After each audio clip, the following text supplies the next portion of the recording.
الحمد لله نحمده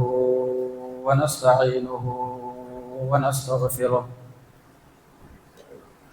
ونعوذ بالله من شرور أنفسنا ومن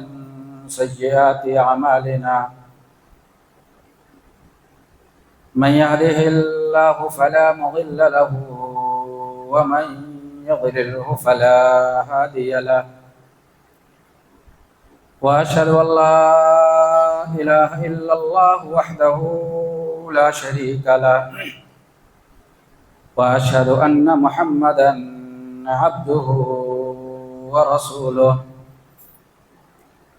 قال الله تبارك وتعالى في كلامه المجيد فأعوذ بالله السميع العليم من الشيطان الرجيم يا أيها الناس اتقوا ربكم الذي خلقكم من نفس واحدة وخلق منها زوجها وبث منهما رجالا كثيرا ونساء واتقوا الله الذي تساءلون به والأرحام إن الله كان عليكم رقيبا يا أيها الذين آمنوا اتقوا الله حق تقاته ولا تموتن إلا وأنتم مسلمون يا أيها الذين آمنوا اتقوا الله وقولوا قولا سديدا يصلح لكم أعمالكم ويغفر لكم ذنوبكم ومن يطع الله ورسوله فقد فاز فوزا عظيما أما بعد فإن خير الحديث كتاب الله وخير الهدي هدي محمد صلى الله عليه وسلم وشر الأمور محدثاتها وكل محدثة بدعة وكل بدعة ضلالة وكل ضلالة في النار فأعوذ بالله السميع العليم من الشيطان الرجيم من حمده ونفخه ونفسه بسم الله الرحمن الرحيم واذكر في الكتاب مريم إذ انتبذت من أهلها مكانا شرقيا رب اشرح لي صدري ويسر لي أمري واحلل عقدة من لساني يفقهوا قولي رب زدني علما. ہر طرح کی تعریف و توصیف اللہ جل شانہ کے لیے لائق و سزاوار ہے، جو پوری کائنات کا خالق و مالک، مدبر و کارساز، مربی و پالنہار ہے۔ بے شمار درود و سلام نازل ہوں اس کے تمام انبیاء علیہ السلام پر، بالخصوص نبی آخر الزماں احمد مصطفیٰ رسول مصطفیٰ حضرت محمد الرسول اللہ صلی اللہ علیہ وبارک وسلم پر، جن کا نام نامی اسم گرامی حضرت محمد الرسول اللہ صلی اللہ علیہ وبارک وسلم، جن کو اللہ رب العزت نے اس کائنات کے اندر اپنا آخری رسول، آخری نبی اور آخری پیغمبر بنا کر مبعوث فرمایا تھا، جن کے بعد اس کائنات کے اندر اب کوئی نبی، کوئی رسول اور کوئی پیغمبر نہیں آ سکتا۔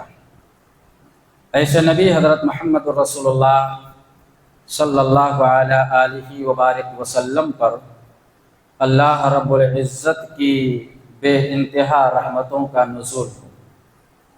اللہم صلی علی محمد وعلی آل محمد كما صليت على إبراهيم وعلى آل إبراهيم إنك حميد مجيد اللهم بارك على محمد وعلى آل محمد كما باركت على إبراهيم وعلى آل إبراهيم إنك حميد مجيد۔ محترم حضرات، جمعہ کے پچھلے خطبے میں نے اس بات کی طرف اشارہ کیا تھا کہ عورتیں اس کائنات کا وہ حصہ ہیں جن کے ذریعہ اس دنیا کے اندر کائنات کو رونق ملتی ہے، اور صرف کائنات کو نہیں بلکہ کائنات میں رہنے والے انسانوں کے دلوں کو سکون ملتا ہے۔ اگر اس کائنات کے اندر صرف مردوں کی تخلیق ہو اور عورتوں کی تخلیق کو بند کر دیا جائے تو دنیا کے اندر ہزار نعمتیں آپ حاصل کر لیں، راحت کے تمام ساز و سامان آپ کو میسر آ جائیں، لیکن ایک عورت کی وجہ سے، عورت کی موجودگی میں جو دلوں کو سکون ملتا ہے، تمام چیزوں کے میسر ہونے کے باوجود، تمام راحتوں کے ملنے کے باوجود، عورتوں کی عدم موجودگی کی وجہ سے دلوں کو وہ راحت اور دماغ کو وہ سرور نہیں مل سکتا جو ایک انسان کی زندگی کو بہتر بنانے کے لیے لازم اور ضروری ہوا کرتی ہے۔ اور یہ بات میں نہیں کہتا بلکہ تاریخ اس بات کی شاہد ہے، قرآن کی آیات اس بات کی طرف دلالت کرتی ہیں کہ عورت کے بغیر انسان کی زندگی میں راحت کا تصور نہیں ہے۔ آپ ابو البشر حضرت آدم علیہ السلام کی زندگی کی طرف اپنی نظر کو دوڑائیے اور آپ کی زندگی کا مطالعہ کریے تو آپ کو معلوم ہوگا کہ اللہ تبارک و تعالی نے حضرت آدم علیہ السلام کو جنت جیسی نعمت بھری مقام پر رکھا، جہاں پر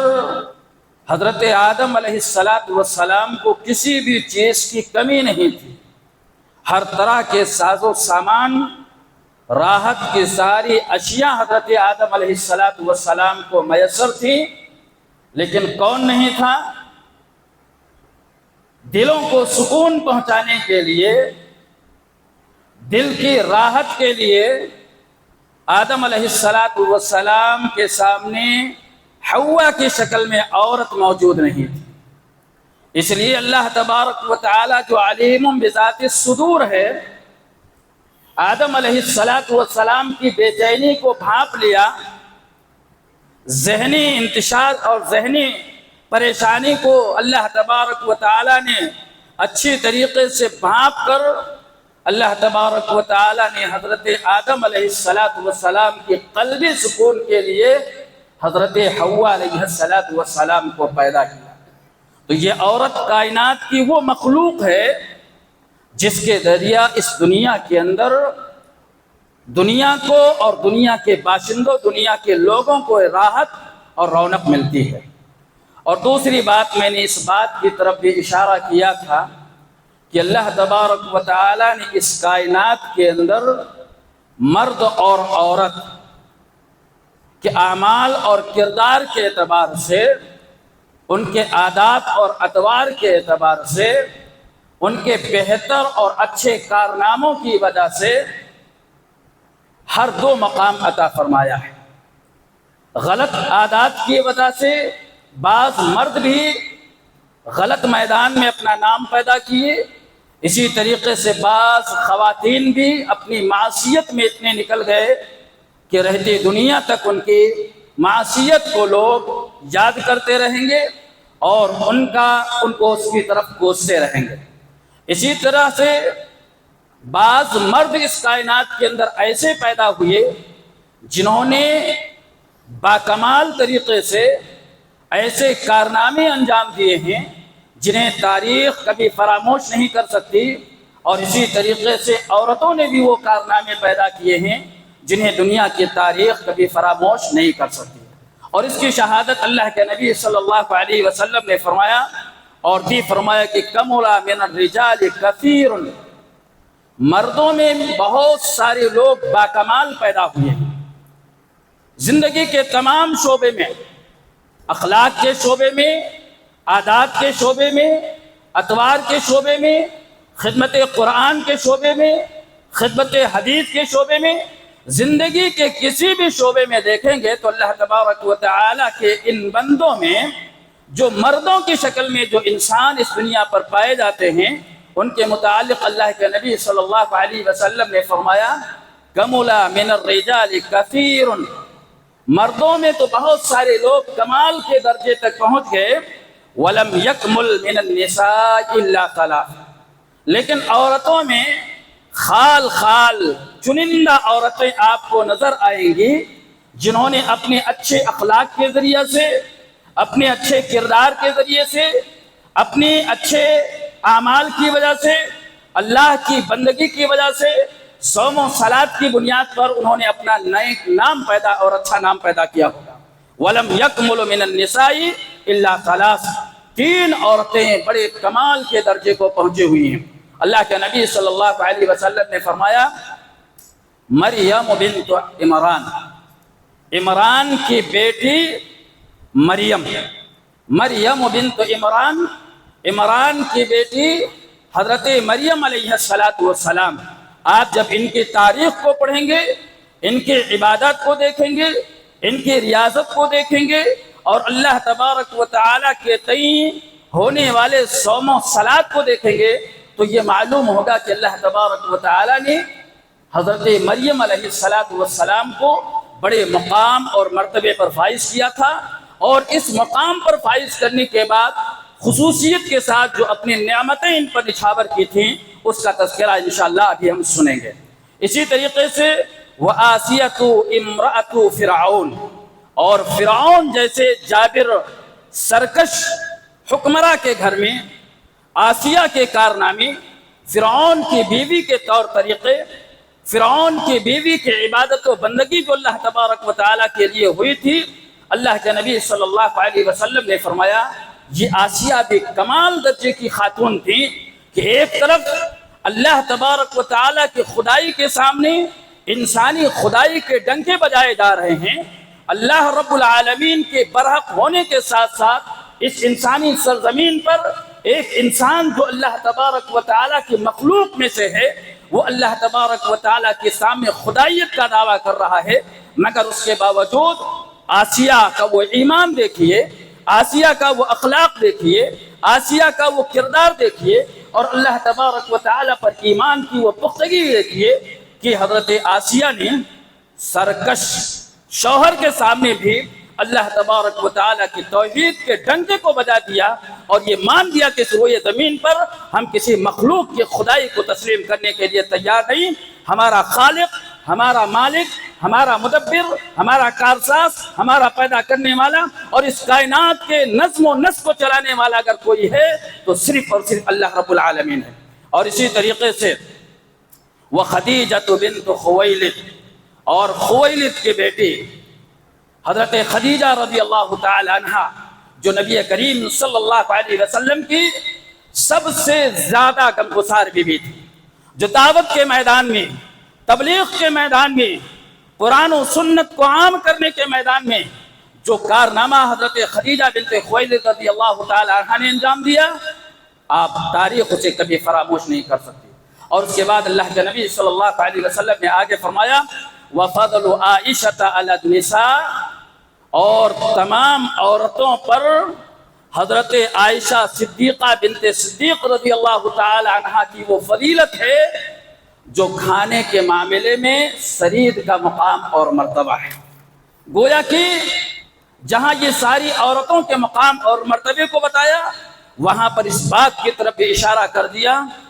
کہ حضرت خدیجہ رضی اللہ تعالی عنہ کا مقام اور مرتبہ بہت ہی اعلیٰ اور ابتر اور بلند ہے، بڑا بہتر ہے۔ میرے بھائیوں ذرا غور کریں، حضرت مریم جس کا تذکرہ اللہ کے نبی صلی اللہ علیہ وسلم نے فرمایا اور قرآن کریم میں بھی اس کا تذکرہ ہے، کہا کہ وَاذْكُرْ فِي الْكِتَابِ مَرْيَمَ اِذِ انتَبَذَتْ مِنْ أَهْلِهَا مَكَانًا شَرْقِيًّا۔ یاد کرو حضرت مریم کے واقعے کو، یاد کرو حضرت مریم کی تہجد گزاری کو، یاد کرو حضرت مریم کی عبادت کو، یاد کرو اللہ سے جو لگاؤ تھا حضرت مریم کو، اس لگاؤ اور کشش کو یاد کرو۔ وَاذْكُرْ فِي الْكِتَابِ مَرْيَمَ، آپ کو وہ ساری چیزیں اللہ تبارک و تعالیٰ کی کتاب میں، قرآن کریم میں ان کی زندگی کے سارے کارنامے مل جائیں گے۔ اور اسی طریقے سے آگے اللہ تبارک و تعالیٰ نے دوسری آیت کے اندر فرمایا وَمَرْيَمَ ابْنَتَ عِمْرَانَ الَّتِي أَحْسَنَتْ فَرْجَهَا۔ موجودہ زمانے میں آپ دیکھیں گے تو بے حیائی عروج پر ہے، بے شرمی اپنی انتہا کو پہنچ رہی ہے، عزتوں کو تار تار کیا جا رہا ہے، ہر طرف بے عزتی کا ماحول ہے، اور آدمی اپنی عزت کو محفوظ رکھنے کی ہزار جتن اور کوششیں کرتا ہے، مگر بے عزتی کے بہاؤ میں، بے شرمی کے بہاؤ میں، اس کے رو میں اس طرح سے بہتا چلے جا رہا ہے کہ موجودہ ترقی یافتہ دور میں اپنی عزت کی، اپنی عصمت کی حفاظت کرنا یہ اس کے کمال ایمان کی دلیل بنتی جا رہی ہے۔ میرے بھائیو، اس زمانے میں حضرت مریم علیہ السلام کو دیکھیے کہ اللہ تبارک و تعالی ایک خاتون کی پاکی کا، ایک خاتون کی طہارت کا، ایک خاتون کی عصمت کی گواہی دے رہا ہے کہ یاد کرو حضرت مریم علیہ السلام کو کہ جس نے اپنی شرمگاہ کی حفاظت کی، جس نے اپنی آبرو کی حفاظت کی، جس نے اپنی عزت کی حفاظت کی، وہ کون سی مریم ہے کہ جس کے تعلق سے اللہ تبارک و تعالی نے قرآن میں اس کی طہارت اور پاک دامنی کا تذکرہ کیا ہے۔ آپ قرآن کریم کی 114 سورتوں کو نکال لیجئے، کتنے؟ 114 سورت کو آپ شروع سے لے کر آخر تک پڑھ جائیے، کسی بھی خاتون کا نام لے کر اللہ تبارک و تعالیٰ نے اس کی حالات کا، اس کی کیفیات کا اور اس کی طہارت اور پاک دامنی کا تذکرہ نہیں کیا۔ پورے قرآن الف لام میم سے لے کر سورہ ناس تک 114 سورتیں ہیں، ان 114 سورتوں میں کہیں بھی واضح طور پر وضاحت کے ساتھ مریم نام لے کر اشارہ اور کرایہ میں بہت ساری خواتین کا تذکرہ کیا گیا ہے، ان کے کمالات بتائے گئے ہیں، لیکن نام لے کر کسی بھی خاتون کا تذکرہ نہیں کیا گیا۔ اسی طریقے سے 114 سورتوں کے اندر آپ دیکھیں گے کہ کسی بھی سورت کا نام کسی خاتون کے نام پر نہیں رکھا گیا سوائے حضرت مریم۔ اس سے بڑا شرف، اس سے بڑا مقام پہ بات اور جا سکتی ہے۔ اور میرے ناقص علم کے مطابق اللہ تبارک و تعالی نے جتنی کثرت کے ساتھ اور جتنی آیتوں کے اندر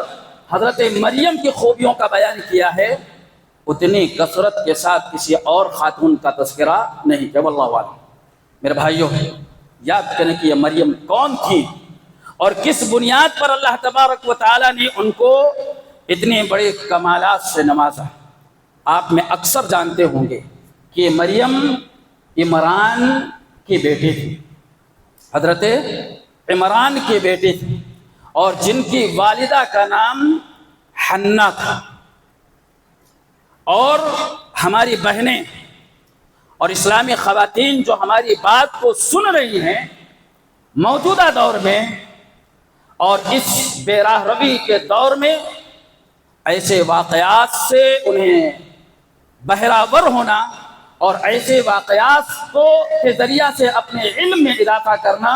اور ان کی روشنی میں اپنی زندگی کو گزارنا ان کے لیے آج حد ضروری ہو چکا ہے۔ وہ حنا، آپ دیکھیے کہ موجودہ وقت میں ایک ماضی میں حضرت حنا تھی کہ جب وہ حالت حمل میں ہوئی، جو عمران سے حالت حمل میں ہوئی، گرچہ کہ اس میں مفسرین کا اختلاف ہے کہ حضرت مریم کی ولادت کے وقت آپ کے والد محترم اس وقت موجود، یعنی عمران موجود تھے کہ نہیں تھے، اس میں اہل علم نے اختلاف کیا ہے، لیکن درست بات یہ ہے کہ اس وقت عمران حضرت مریم کی ولادت کے وقت موجود نہیں تھے۔ یہی وجہ ہے کہ جب حضرت مریم کی ولادت ہوئی، قرآن کریم نے جو اس کا نقشہ کھینچا ہے وہ یہی نقشہ کھینچا ہے کہ حضرت مریم کی ولادت کے بعد ان کی پرورش کا مسئلہ درپیش ہوا، ان کے دیکھ بھال کا مسئلہ درپیش ہوا، تو حضرت زکریا نے جو خاندانی اعتبار سے، رشتہ داری کے اعتبار سے خالو کے رشتے میں آتے تھے، حضرت زکریا نے ان کو اپنی پرورش میں لے لیا، کیونکہ حضرت زکریا کی جو اہل خانہ تھیں یہ حضرت مریم علیہ السلام کی خالہ ہوا کرتے تھے۔ اس بنیاد پر مریم کی پرورش کا مسئلہ کس کے ذمہ گیا؟ حضرت زکریا کے ذمہ گیا۔ بہرحال حضرت حنا جو مریم علیہ السلام کی والدہ محترمہ ہوا کرتی تھی، جب یہ حالت حمل میں ہوئی تو قرآن کریم نے جو نقشہ کھینچا ہے موجودہ دور کے نقشے سے بالکل مختلف ہوتا ہوا نظر آ رہا ہے۔ آج ہماری بہنیں حالت حمل سے ہوتی ہیں، اور جب حالت حمل سے ہوتی ہیں تو ان کی خوشی کی انتہا نہیں رہ پاتی ہے، اور گھر کا ہر فرد اس حمل کی خوشخبری کو سن کر آنے والے بچے کے تئیں اپنے ذہن کو تیار کرنا شروع کرتا ہے۔ کوئی کہتا ہے کہ ہم اس کو انجینئر بنائیں گے، کوئی کہتا ہے کہ ہم اس کو ڈاکٹر بنائیں گے، کوئی کہتا ہے کہ اس کو ہم فلاں بنائیں گے، اس کو فلاں عہدے پر ہم فائز کرنے کی کوشش کریں گے۔ ولادت سے پہلے کوئی بھی اپنے بچے کی پرورش کے تئیں یہ نہیں سوچتا کہ ہم اسے دین کا مبلغ، دین کا داعی، محمد رسول اللہ صلی اللہ علیہ وسلم پر اترنے والے قرآن اور آپ کی شریعت کا شیدائی بنائیں گے۔ ہر آدمی اس دنیا کے اندر اور دنیا کی منزلوں پر فائز کرنے کے لیے طرح طرح کے منصوبے بیان کرتا ہے، حالانکہ وہ لڑکا اس لڑکی کی شکل میں ابھی اس دنیا میں نہیں آیا، ابھی اس کی ولادت نہیں ہوئی ہے، خوشی کی انتہا ہو گئی ہے۔ باپ اپنی راہ متعین کرنا شروع کر دیتا ہے، ماں اپنی راہ متعین شروع کر دیتی ہے، خالائیں اپنے فکر کی راہیں متعین کرنا شروع کر دیتی ہیں، اور یہ خاتون بھی تھی۔ اذ قالت امرأة عمران رب انی نذرت لک ما فی بطنی محررہ، یہ خاتون جب حالت حمل سے ہوتی ہے، مریم کو اپنے پیٹ میں محسوس کرتی ہیں تو اپنی بیٹی کے تعلق سے، حالانکہ ان کو یہ بھی نہیں معلوم تھا کہ میرے پیٹ میں لڑکا ہے یا لڑکی، معلوم تھا؟ حنا کو نہیں معلوم تھا، آج بھی کسی کو نہیں معلوم ہوتا ہے کہ جب عورت حالت حمل میں ہوتی ہے تو اسے اس بات کا علم نہیں ہوتا ہے کہ اس کے شکم میں، اس کے پیٹ میں بچہ ہے یا بچی ہے۔ چنانچہ اللہ تبارک و تعالیٰ نے اس کا نقشہ کھینچا ہے۔ اذ قالت امرأة عمران رب انی نذرت لک ما فی بطنی محررہ، جب عمران کی بیوی حالت حمل سے ہوئی، کیا تقویٰ تھا، کیا پرہیزگاری تھی، اللہ سے لگاؤ کا کیا انتہا تھی کہ جب وہ حالت حمل سے ہوئی تو انہوں نے کہا انی نذرت لک ما فی بطنی محررہ، اے اللہ میں امید سے ہو چکی ہوں، اب میرے پیٹ میں بچے کی شکل محسوس ہونے لگی ہے، بچے کی نوعیت مجھے سمجھ میں آنے لگی ہے، اس لیے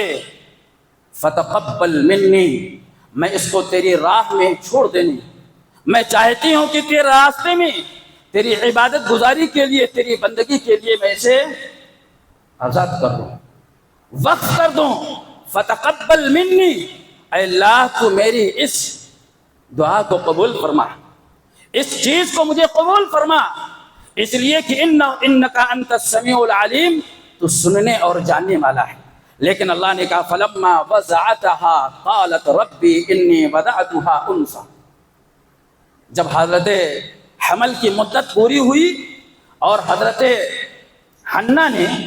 مریم کی والدہ نے بچہ جنا، تو وہ بچہ مرد کی شکل میں نہیں بلکہ انثی، عورت کی شکل میں، خاتون کی شکل میں، بچی کی شکل میں۔ انہوں نے کہا اللہ میں نے تو نظر مانی تھی، لیکن یہ بھی میں اقرار کرتی ہوں وَلَيْسَ الذَّكَرُ كَالْأُنثَىٰ، مرد کے اندر جو قوت ہوتی ہے، جو طاقت ہوتی ہے، خدمت کا جو طاقت ہوا کرتی ہے، وہ ایک خاتون کے اندر نہیں، لیکن اس کے باوجود اللہ تبارک و تعالیٰ کے اس بندی نے اپنی نظر کے مطابق حضرت مریم علیہ السلام کو آزاد کر دیا، اللہ کے لیے وقف کر دیا، اور وہ اللہ کی عبادت میں مگن ہوتی رہی، جن کی کفالت کون کرتے رہے؟ حضرت زکریا علیہ السلام۔ زکریا علیہ السلام کی کفالت سے متعلق اللہ تبارک و تعالیٰ نے اس بات کی طرف اشارہ دیا ہے کہ جب اللہ تبارک و تعالیٰ کی یہ بندی مریم بنت عمران بڑی ہو گئی، جوانی کی دہلیز کو پہنچ گئی، ان کا حجرہ، عبادت گاہ، اللہ کی عبادت کرنے کی جگہ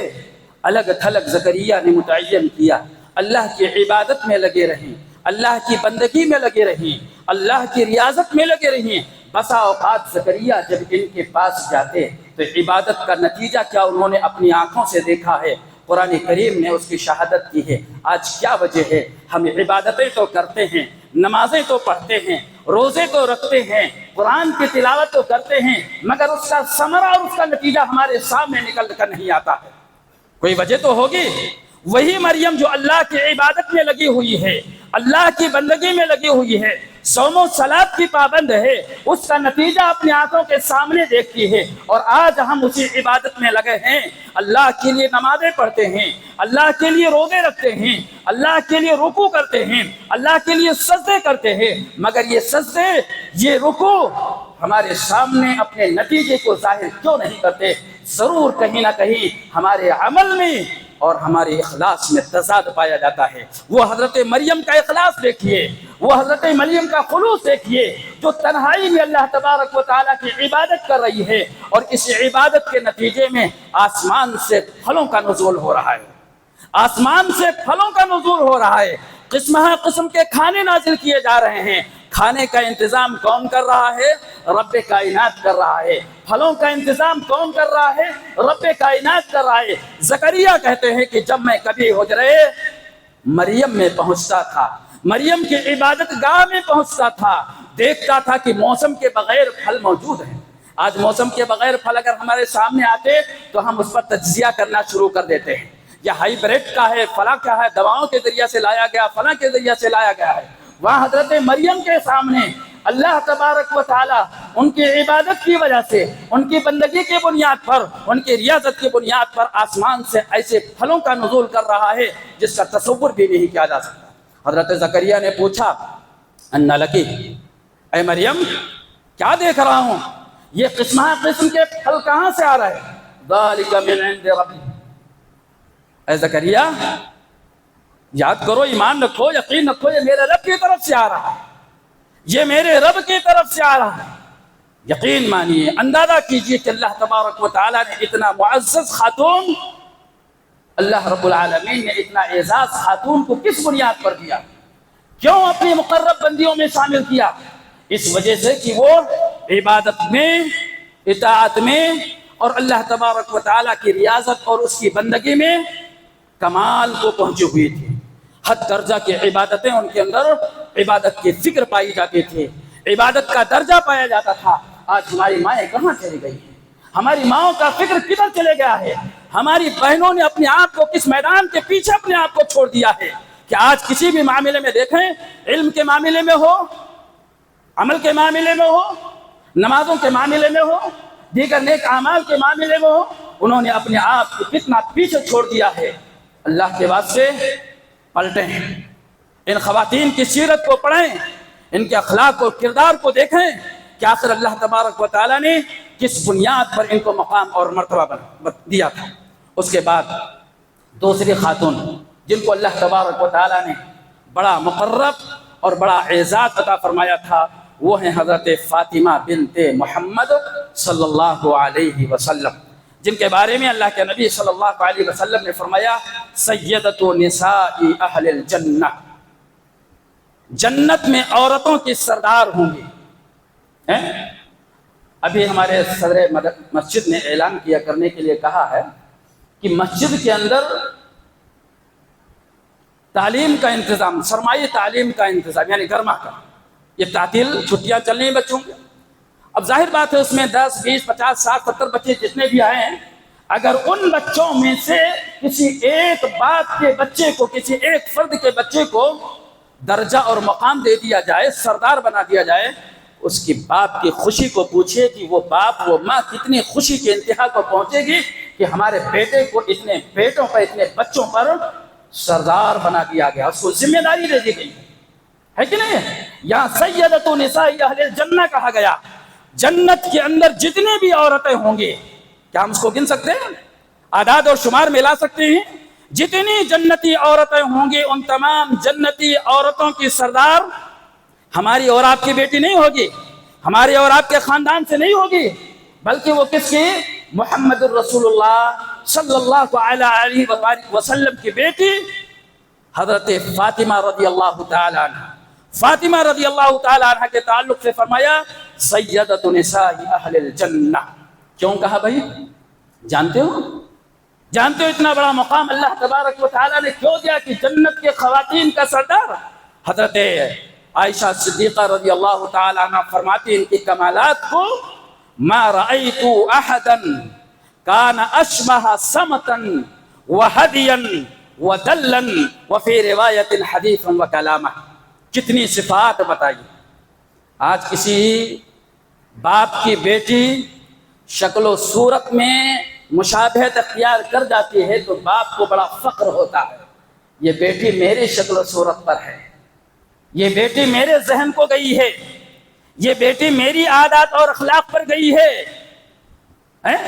اس کی صفات بیان کی جاتی ہے، اس کے کمالات بیان کی جاتے ہیں۔ محمد الرسول اللہ صلی اللہ علیہ وسلم کی بیٹی حضرت فاطمہ رضی اللہ تعالی عنہ کے تعلق سے حضرت عائشہ صدیقہ رضی اللہ تعالی عنہ گواہی دیتی ہیں، ما رأیت احدا کان اشبہ سمتا وہدیا ودلا وفی روایت حدیث وکلامہ۔ میں نے اس زمانے میں، اس وقت آپ کی بیٹیوں میں سے کسی بھی بیٹی کو نہیں دیکھا، کسی بھی شخص کو نہیں دیکھا، کسی بھی خاتون کو نہیں دیکھا جو نبی کریم صلی اللہ علیہ وسلم سے مشابہت رکھتی ہو، نبی کریم صلی اللہ علیہ وسلم کی مشابہت رکھتی ہو۔ کس چیز میں؟ سمتن، دل ڈول میں، ہدین، چال چلن میں، دلن، اٹھنے بیٹھنے میں، حدیثوں و کلامہ، اور بات چیت کے اندر، بات چیت نبی جیسے، گفتگو نبی جیسے، چال چلن نبی جیسے، بات چیت اللہ کے نبی صلی اللہ علیہ وسلم کے طریقے سے۔ اور اکرام اور تکریم کا تو یہ معاملہ تھا کہ اللہ کے نبی صلی اللہ علیہ وسلم کانت اذا دخلت علیہ قام الیہا، اللہ کے نبی صلی اللہ علیہ وسلم جب بسا اوقات نبی کریم صلی اللہ علیہ وسلم حضرت فاطمہ رضی اللہ تعالی عنہ کے گھر میں داخل ہوتے تھے تو حضرت فاطمہ رضی اللہ تعالی عنہ ان کے استقبال کے لیے کھڑی ہو جایا کرتی تھی۔ آج کھڑی ہو جائیں تو سب سے پہلے داماد ہی ان کو کوسنا شروع کرے گا بیچارہ۔ اتنا استقبال، میرے باپ کا اتنا استقبال نہیں جتنا اپنے باپ کے استقبال کر دی۔ حضرت عائشہ، حضرت فاطمہ کی سنت کو دیکھو، نبی کی بیٹی کے طریقے کو دیکھو۔ اللہ کے نبی صلی اللہ علیہ وسلم حضرت فاطمہ کے گھر پہنچتے ہیں، حضرت فاطمہ رضی اللہ تعالی عنہ کی خوشی کی انتہا نہیں رہ جاتی، ان کے استقبال کے لیے کھڑی ہو جایا کرتی تھی اور ان کو اپنے بیٹھنے کی جگہ پر بیٹھایا کرتی تھی اور نبی کریم صلی اللہ علیہ وسلم کی پیشانی کا بوسہ لیا کرتی تھی۔ اللہ اکبر۔ کون؟ فاطمہ رضی اللہ تعالی عنہ اپنی جگہ پر بیٹھاتی تھی، اپنے بیٹھنے کی جگہ پر بیٹھا لیا کرتی تھی، استقبال کے لیے کھڑی ہو جایا کرتی۔ جگہ ہے، بیٹھ جاؤ بھائی، جگہ ہے، بیٹھو، کھڑے مت رہو، آ جائیے۔ نبی کریم صلی اللہ علیہ وسلم کے استقبال کے لیے کھڑی ہوتی، پیشانی کا بوسہ لے، اور یہ ایک طرفہ استقبال نہیں ہوتا۔ جب اللہ کے نبی صلی اللہ علیہ وسلم کے یہاں حضرت فاطمہ پہنچتی تھی، نبی کریم صلی اللہ علیہ وسلم کھڑے ہو کر استقبال کرتے تھے، آپ کو اپنی جگہ پر بیٹھا لیا کرتے تھے اور آپ کے پیشانی پر بوسہ لیا کرتے تھے۔ یہ طریقہ تھا، یہ عادت تھی ایک دوسرے کے تئیں، جس کی بنیاد پر اللہ کے نبی صلی اللہ علیہ وسلم نے حضرت فاطمہ رضی اللہ عنہا کو اتنا بڑا مقام اور فضیلت عطا کی۔ یہ ایک واقعے کے ساتھ اپنی بات کو ختم کرتا ہوں۔ حضرت عائشہ رضی اللہ تعالی عنہا کہتی، اللہ اکبر، کیا کمال تھا حضرت فاطمہ کے اندر، کتنی بزرگیت تھی اور کس مقام اور درجے کو پہنچ چکے تھے۔ حضرت عائشہ رضی اللہ عنہا کہتی ہیں کہ ایک مرتبہ اللہ کے نبی صلی اللہ علیہ وسلم کے پاس حضرت فاطمہ آئی اور اللہ کے نبی صلی اللہ علیہ وسلم نے حضرت فاطمہ کو اپنے منہ کے قریب کر لیا، ان کے کان کے قریب اپنے منہ کو لے کر چلے گئے، گفتگو کی،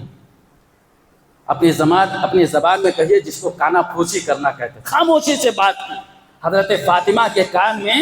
اللہ کے نبی صلی اللہ علیہ وسلم نے کچھ بات کی، حضرت فاطمہ رضی اللہ عنہا رونے لگی۔ حضرت عائشہ رضی اللہ عنہا اس منظر کو دیکھ رہی۔ تھوڑی دیر کے بعد اللہ کے نبی صلی اللہ علیہ وسلم نے دوسرے کان میں کچھ بات کہی، حضرت فاطمہ رضی اللہ تعالیٰ عنہا ہنسنے لگی۔ حضرت عائشہ نے پوچھا کہ اے بیٹی کیا بات ہے، کیا بات ہے؟ کیا اللہ نے عقل دی تھی، فہم و دماغ دیا تھا حضرت فاطمہ رضی اللہ عنہ؟ کیا فکر دی تھی؟ کہا امی جان، جب میرے والد محترم نے ایک کان میں مجھ سے گفتگو کی تو مجھے اس بات کی اطلاع دی کہ میں بہت جلد تم سے رخصت ہو جانے والا ہوں۔ اس جدائی کے غم کو برداشت نہ کر سکی، اس پر رونے لگی۔ اور جب میں نے میرے دوسرے کان میں اللہ کے رسول نے کچھ کہا تو کہا کہ سب سے پہلے میرے خاندان میں سب سے پہلے اگر کوئی ملنے والا ہوگا تو اے فاطمہ تم۔ یہی فاطمہ ایک مرتبہ اللہ کے نبی صلی اللہ علیہ وسلم صحن کعبہ میں نماز پڑھ رہے تھے، اللہ کے نبی صلی اللہ علیہ وسلم تنہا نماز پڑھ رہے تھے، صحن کعبہ میں نماز پڑھ رہے تھے۔ مشرکین عرب کو معلوم ہوا کہ اللہ کے نبی صلی اللہ علیہ وسلم تنہا نماز میں ہیں، بہت سارے لوگوں کا جتھا بن کر کئی لوگ جتھے کی شکل میں وہاں پر گئے، اور جیسے نبی کائنات حضرت محمد رسول اللہ صلی اللہ علیہ وآلہ وسلم سجدے میں گئے، ان سارے لوگوں نے مل کر اللہ کے نبی صلی اللہ علیہ وسلم کے گلے میں اونٹ کی اجڑی کو ڈال دیا۔ کس کی؟ اونٹ کی اجڑی کو ڈال دیا، اور ڈالنے کے بعد نبی کریم صلی اللہ علیہ وسلم کا مذاق اڑانے لگے۔ آج محمد اتنے کمزور ہو گئے ہیں کہ آج کوئی ان کی مدد کرنے کے لیے نہیں آ رہا ہے۔ عبداللہ بن مسعود رضی اللہ تعالیٰ عنہ کہتے ہیں کہ میں اس منظر نامے کو دیکھ رہا تھا، اپنی آنکھوں سے میں نے مشرکین عرب کی اس غلط حرکت کو دیکھا، میں نے اپنی آنکھوں سے دیکھا کہ اللہ کے نبی صلی اللہ علیہ وسلم کے گلے میں اجڑی ڈالی جا رہی ہے، لیکن میرے اندر اتنی طاقت و قوت نہ تھی کہ میں آپ کا دفاع کر سکوں اور آپ کے گلے سے اجڑی نکال کر پھینک سکوں اور ان دشمنوں کو بلا سکوں۔ البتہ کسی خبر دینے والے نے حضرت فاطمہ رضی اللہ تعالی عنہ کو خبر دی۔ وہ ننھی فاطمہ، جب پتہ چلا کہ دشمنوں نے، ان بدبختوں نے محمد رسول اللہ صلی اللہ علیہ وسلم کے گلے میں اونٹ کی اجڑی ڈال دی ہے اور آپ کو تکلیف پہنچایا ہے، تو اللہ کے نبی صلی اللہ علیہ وسلم کے پاس بھاگتی ہوئی آئی اور ان ہاتھوں سے نبی کریم صلی اللہ علیہ وسلم کے گلے سے اجڑی کو نکال کر پھینکا اور ان کی طرف مخاطب ہو کر کہا، اے اللہ کے دشمنوں، اے دین کے دشمنوں، تم ایسی ذات کو تکلیف دیتے ہو جو ذات تم کو اللہ تبارک و تعالیٰ کی طرف بلانے والی ہے، تم ایسے نبی کو تکلیف پہنچا رہے ہو جو نبی محمد رسول اللہ صلی اللہ علیہ وسلم کی شکل میں تمہاری عقبہ کو بنانے کے لیے اور آخرت کی زندگی کو سنوارنے کے لیے آئے ہیں۔ وہی محمد رسول اللہ صلی اللہ علیہ وسلم اتنی تکلیف میں تھے کہ طائف کے وادی میں تکلیف بھی اتنی نہیں ہوئی تھی، ان کے لیے بھی بد دعا نہیں کی تھی، لیکن آج کی تکلیف پہ اتنا نالا ہوئے کہ اللہ کے نبی صلی اللہ علیہ وسلم نے کیا کہا، اللہم علیک بقریش، اللہم علیک بقریش، اللہم علیک بقریش۔ اے اللہ، یہ محمد کا ہاتھ آسمان کی طرف اٹھا ہوا ہے، اے اللہ تو ان قریشیوں کو اپنی گرفت میں لے لے، ان کے اوپر تو اپنے عذاب کو نازل کر دے۔ آج محمد رسول اللہ صلی اللہ علیہ وسلم کے اوپر اس طرح سے ظلم ہو رہا ہے۔ یہ فاطمہ بنت محمد ہے جن کے کمالات گنائے نہیں جا سکتے کہ آج ایسے وقت میں محمد رسول اللہ صلی اللہ علیہ وسلم کی مدد کرنے کے لیے اور آپ کے گلے سے اوجڑیوں کو نکالنے کے لیے پہنچی ہے، جب محمد رسول اللہ صلی اللہ علیہ وسلم نے مشرکین عرب کے سامنے دین کی توحید کو، دین کی دعوت کو عام کیا تھا اور اس کے زد میں آ گئے تھے اور کوئی آپ کی مدد کے لیے آگے بڑھنے کے لیے تیار نہیں ہو پایا تھا، تو ننھی منی فاطمہ بنت محمد وہ جا کر اپنے باپ کے گلے سے، اپنے باپ کی گردن سے اونٹ کی اجڑی کو نکالتی ہے۔ اور اللہ کے نبی صلی اللہ علیہ وسلم اس کے علاوہ کئی کمالات بتاتے ہیں فاطمہ بنت محمد صلی اللہ علیہ وسلم۔ کبھی وقت رہا تو انشاءاللہ اس کی طرف اشارہ کرنے کی کوشش کروں گا۔ اللہ سے دعا ہے کہ اللہ تبارک و تعالی ہماری خواتین کے اندر، ہماری بہنوں کے اندر ہماری قوم کی ان بیٹیوں کے اندر وہی فکر،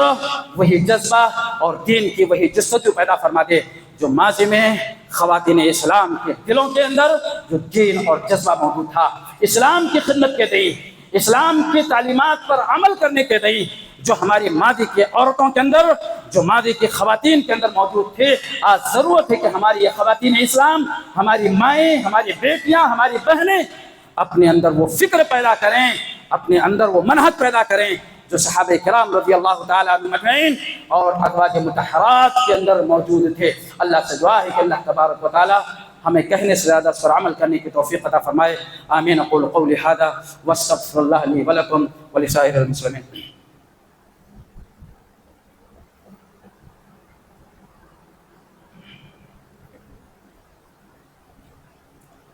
الحمد لله نحمده ونستعينه ونستغفره ونعوذ بالله من شرور أنفسنا ومن سيئات أعمالنا، من يهده الله فلا مضل له ومن يضلله فلا هادي له، وأشهد أن لا إله إلا الله وحده لا شريك له، وأشهد أن محمدا عبده ورسوله. قال الله تبارك وتعالى: إن الله وملائكته يصلون على النبي يا أيها الذين آمنوا صلوا عليه وسلموا تسليما. اللهم صل على محمد وعلى آل محمد كما صليت على إبراهيم وعلى آل إبراهيم إنك حميد مجيد. اللهم بارك على محمد وعلى آل محمد كما باركت على إبراهيم وعلى آل إبراهيم إنك حميد مجيد. عباد الله رحمكم الله، إن الله يأمر بالعدل والإحسان وإيتاء ذي القربى وينهى عن الفحشاء والمنكر والبغي يعظكم لعلكم تذكرون. واذكروا الله يذكركم وادعوه يستجب لكم ولذكر الله تعالى أعلى جل وتم أكبر والله يعلم ما تصنعون.